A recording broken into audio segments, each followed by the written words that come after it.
here, depending on how many veggies you're frying up in your pot or what the size of your pot as well. At this point, I'm gonna go ahead and add in my cold rice and a little bit of my green onion, the dash of soy sauce. So I put about maybe 3 tablespoons in this just for how much I'm making, but you can, play with the flavor and see how much you want to add specifically. A dash more of the soy sauce, and then finally, what I've done to kind of finish it is with some sesame oil, which is always a finishing oil. You never want to actually cook.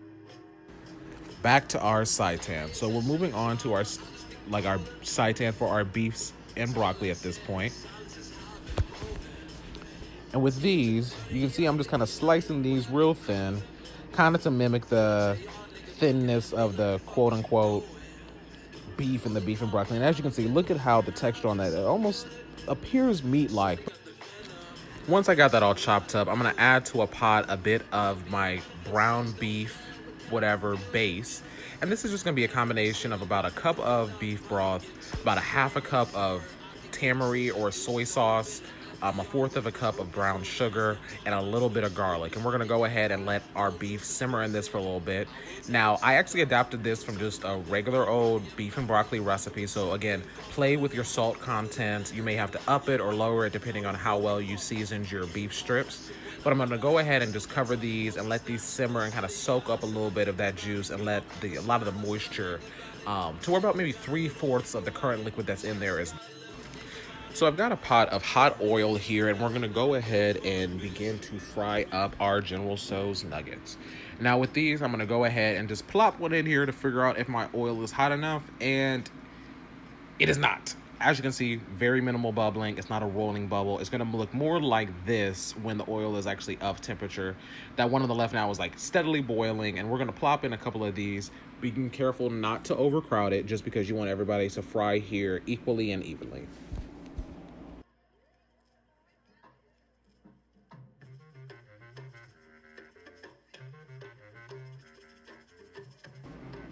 While these go ahead and fry up a bit, I'm gonna jump back over to my beef and see how it's going over. And it looks like my beef is bubbling beautifully. A little bit of alliteration there for you guys.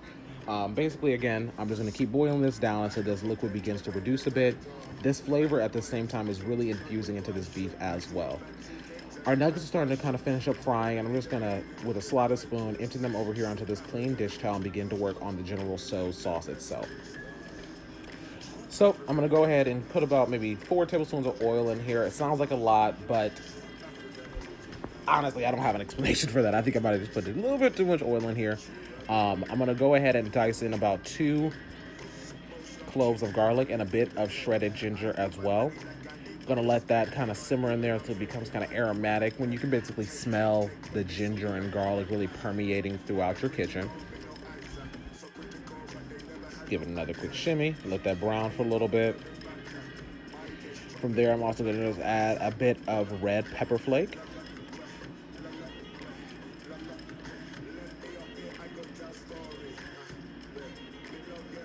Another shimmy there as well. And at this point, we're going to add our main ingredients. So about a fourth of a cup of rice wine vinegar. You could also just use period rice wine. I personally would recommend utilizing that to kind of avoid some of the acidity, but you can also cut the acidity with some of the brown sugar I put in here as well. So I put about a fourth of a cup, half a cup of brown sugar, I'm sorry, and a few dashes of soy sauce as well. And I'm going to let this all begin to kind of solidify and congeal a bit to kind of allow those flavors to marry. So I'm gonna put that on a very, very, very low temperature, because I do not want the liquid in this to boil off. I want it to kind of maintain and just to continue to infuse with a lot of those flavors. I'm then gonna add in the juice of an extremely juicy orange. I only need to use half of it, but you can also use a whole orange of a smaller orange variety. At this point, I'm gonna cut down the heat on my beef and just let that sit there and soak. I'm gonna add in a bit of a cornstarch slurry. So this is basically a 2-to-1 ratio of water to cornstarch. I'm gonna add in about 3 to 4 tablespoons worth of this in there. Now what this is gonna do is, what's now an extremely viscous liquid is now gonna kind of begin to thicken up and I hesitate to say congeal, but that's honestly what it does. The cornstarch binds to the water molecules in here and begin to make kind of a thicker sauce. It's great for thickening any type of sauce that you have. So I'm gonna put the lid back on that, Still have it on a very, very, very, very low heat, and it's going to add to that cornstarch to really congeal. All of my nuggets are fried up now.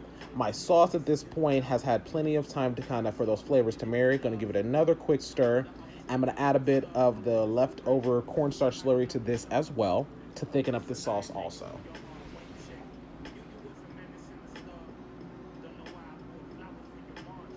Just to make sure I got everything well incorporated. And as you can see, it's almost like bubbling, almost like a sugar glaze or like a caramel. It's not quite that thick, but the same premise. And that's because, again, like I said, that cornstarch binded to the water molecules to create kind of these globules, so to speak, on a microscopic level that help to congeal and thicken up your sauce.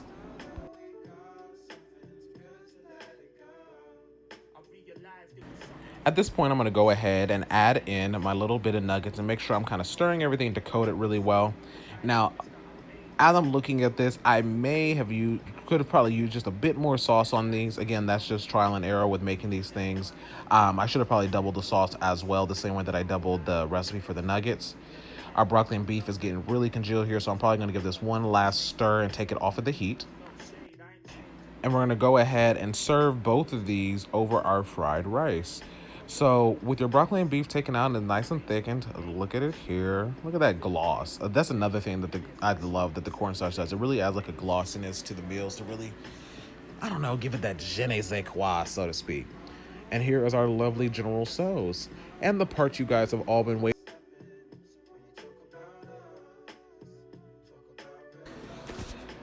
Surprise recipe number one is none other. I know you guys were all expecting this.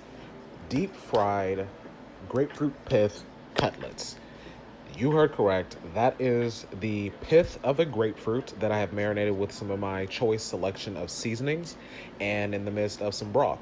So what we're basically going to do is batter and panko crust these and kind of fry them up like just traditional cutlets. How I basically prepare them is I basically just took the grapefruit, peeled off the actual peel, the pink part of the grapefruit, and then kind of the membrane from the inside and the fruit, and left just kind of that fleshy white part. I will be honest, it was extremely bitter initially. I would recommend utilizing a white grapefruit versus a red grapefruit just to avoid some of that bitterness. But basically what I did is I marinated them in a little bit of that broth you see me having over there. I basically plopped them in that for a little bit and overnight just to give them a sec to really marinate. And a couple of the times, I'll be honest, I actually wrung out the broth that they had and then re-put them into like fresh broth. So I didn't use too much. That's why they probably looks like there's so little in there, because I just didn't want to be wasting broth. But I put them in there. I also boiled them a bit beforehand to also break down a bit of that bitterness that they would have. And I basically just, let them marinate overnight. Full 12 hours at least, I would recommend, probably be recommended. I go ahead and panko fry those as well. Now, I swear to you, I know this sounds bananas. Again, you're looking at me frying up grapefruit skin. But when I tell you, these had a phenomenal flavor to them. They don't taste like chicken cutlets. Let me not lie and tell you that. But the pith, once it marinated, it absorbed a lot of that marinade. It had this kind of bite, chewy texture that was just, woo! I can't even describe it. Literally, I don't have a video or a picture of the finest product because literally as soon as they were out of the pan, I have been like nibbling on one off the side that I made a little bit earlier, and they never actually got a picture of them because I ate them all, because that's just how I am. Moving on, if you haven't already recognized, what we're doing now is this is the recipe that actually kind of relates to our Chinese recipe. It's going to be takeout egg rolls. Basically, I just used a combination of shredded cabbage, shiitake mushrooms, carrots, and as you saw me just sprinkle on there a little bit of 5-spice, but I also sprinkled on a bit of garlic. And I'm going to let all these things kind of just saute a bit in the pan. Best to use a wok for this, but of course, most of us don't own a wok at home, so I'm just using my traditional non-stick skillet. Gotta plop a lid on these really quickly, let them steam up a bit. After they've steamed up, I'm gonna take them out while they still have a little bit of texture to them, but not to where they are complete mush.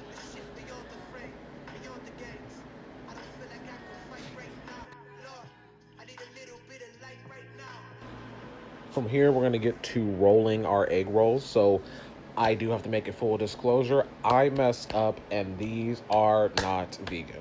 Dun dun dun. The egg roll wrapper that I put them in, my dumbass didn't realize egg rolls contain egg in the dough.